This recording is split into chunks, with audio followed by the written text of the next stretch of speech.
நல்லா சிந்திச்சு பாருங்க. நம்முடைய வாழ்விலே தேவன் கொடுத்த இன்னொரு அதிகாரத்தையும் பார்த்து நாம் ஜெபிக்க போறோம்.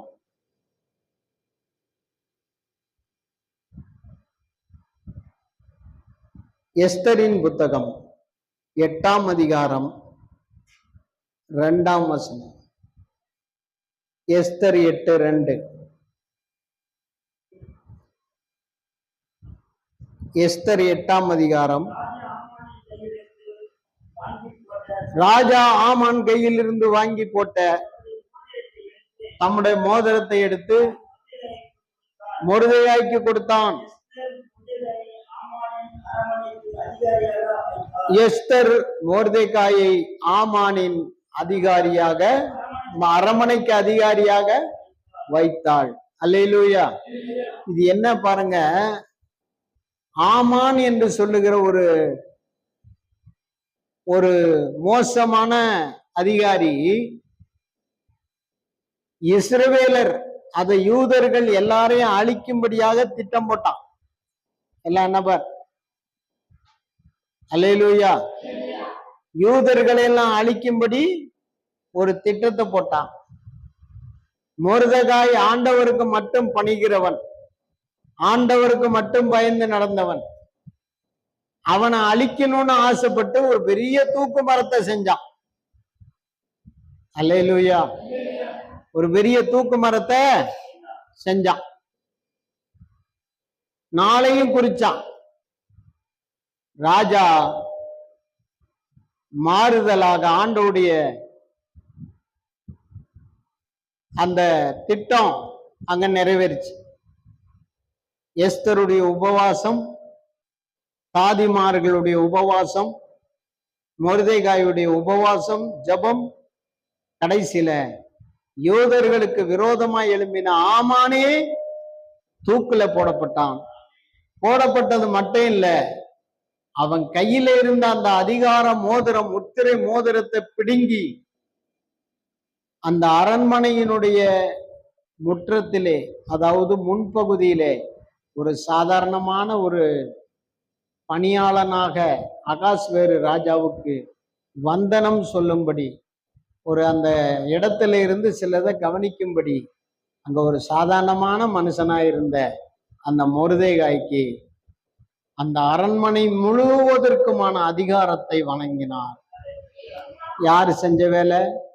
ஆண்டவர் செஞ்ச வேலை, உபவாசம் செஞ்ச வேலை. அன்னைக்கு அல்லும் பகலும் உபவாசித்தார்கள். அதிகாரத்தை மாற்றி எவன் நன்மைகளை அழிக்க நினைத்தானோ அவனை அழித்து, அவன் அதிகாரத்தை பிடுங்கி எவன் நன்மை செஞ்சானோ அவனுக்கு அந்த அதிகாரத்தை கொடுத்தான். இந்த மோதிரம் இப்ப எங்க வந்துருச்சு? மொர்தெகாய் என்று சொல்லுகிற எஸ்தருடைய அண்ணன், எஸ்தருடைய அண்ணன் அவருடைய கைக்கு வந்துருச்சு. அல்லேலூயா, அல்லேலூயா. பாருங்க, எஸ்தர் உபவாசித்து ஜெபித்து ராஜாவிடத்துல போகும்படியாக உபவாசம் பண்ணினார்கள். அந்த உபவாசம் தான் கடைசியில யூதர்களுக்கு அழிவை மாற்றி யூதர்களுக்கு வாழ்வை கொடுத்தது. ஆமீன் சொல்லுங்க. இப்ப நான் உங்களுக்கு சொல்றேன், இந்த அதிகாரம் என்ன அதிகாரம்? அரண்மனையின் மேல் அதிகாரம். என்னத்தின் மேல் அதிகாரம்? அரண்மனையின் மேல் அதிகாரம். அரண்மனை யாருடையது? ராஜாவுடையது.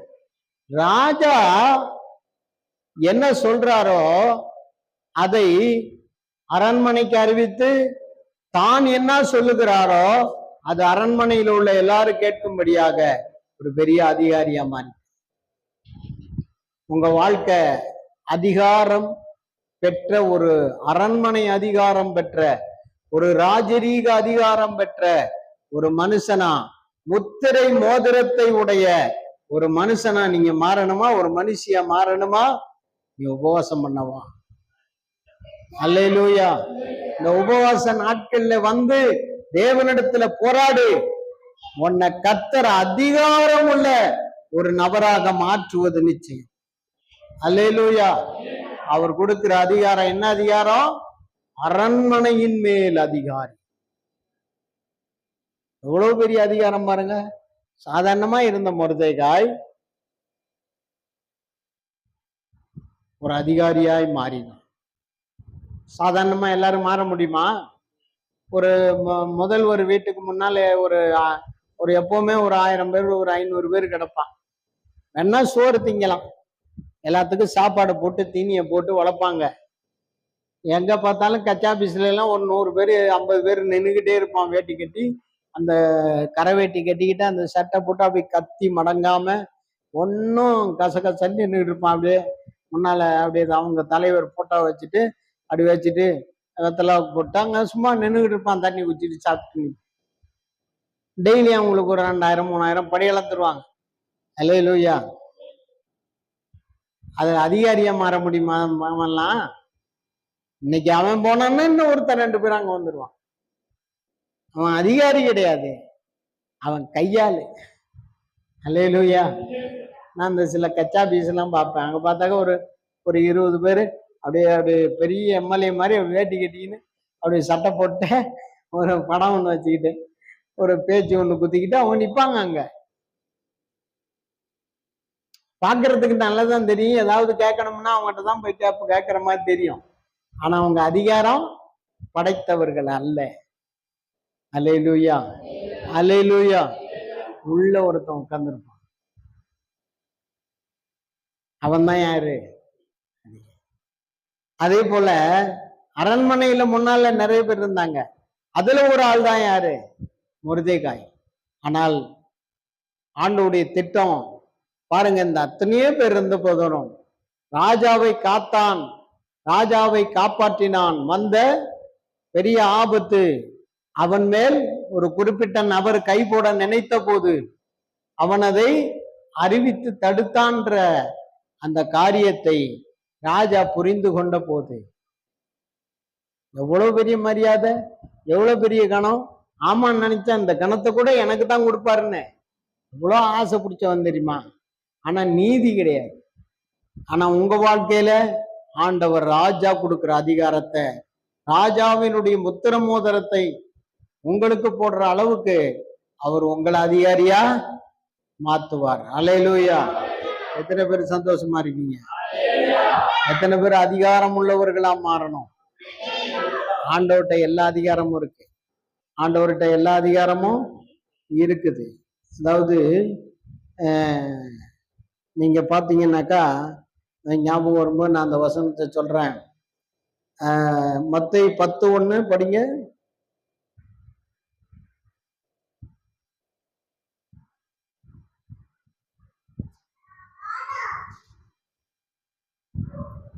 மத்தேயு 10:1.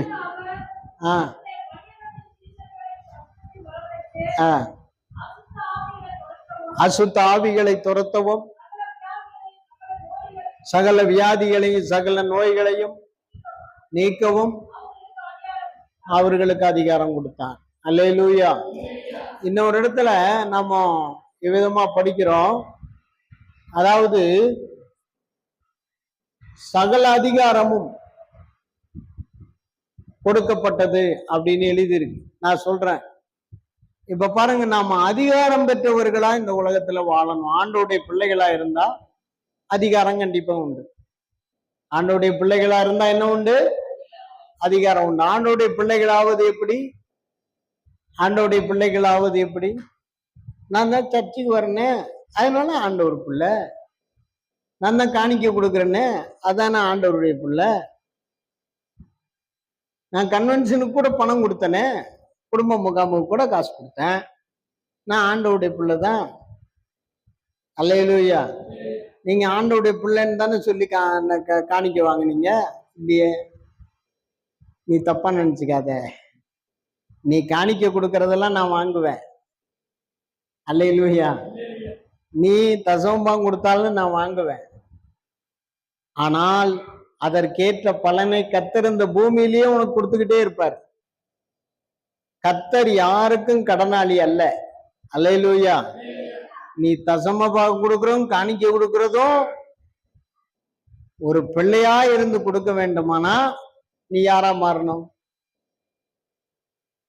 விசுவாசிக்கணும், மனம் திரும்பணும், விசுவாசிக்கணும், ஞான ஸ்நானம் பெறணும். அப்பதான் நீ யாரு? தேவனுடைய பிள்ளையாகும்படியான அதிகாரத்தை பெற்ற. முதல்ல என்ன பண்ணணும்? விசுவாசிக்கணும். ரெண்டாவது மனம் திரும்பணும். மூணாவது ஞான ஸ்நானம் எடுக்கணும். தைரியமா ஆண்டவர் தான் இனி எனக்கு எல்லாம், நான் ஞான ஸ்நானம் எடுத்து பிரகாசமா வாழ போறேன்னு தைரியமா ஞான ஸ்நானம் எடுக்கணும்.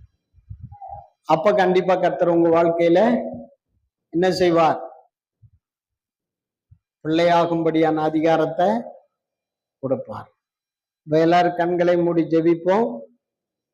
மீதி காரியங்களை நான் பிறகு சொல்றேன். எல்லாரும் கண்களை மூடி, ஆண்டவரே,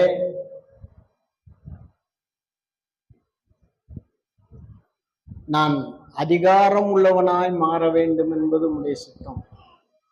ஆனால் நான் அடிமையாகவே வாழ்கிறேன். என் வாழ்க்கை மாற்றப்பட வேண்டும். என்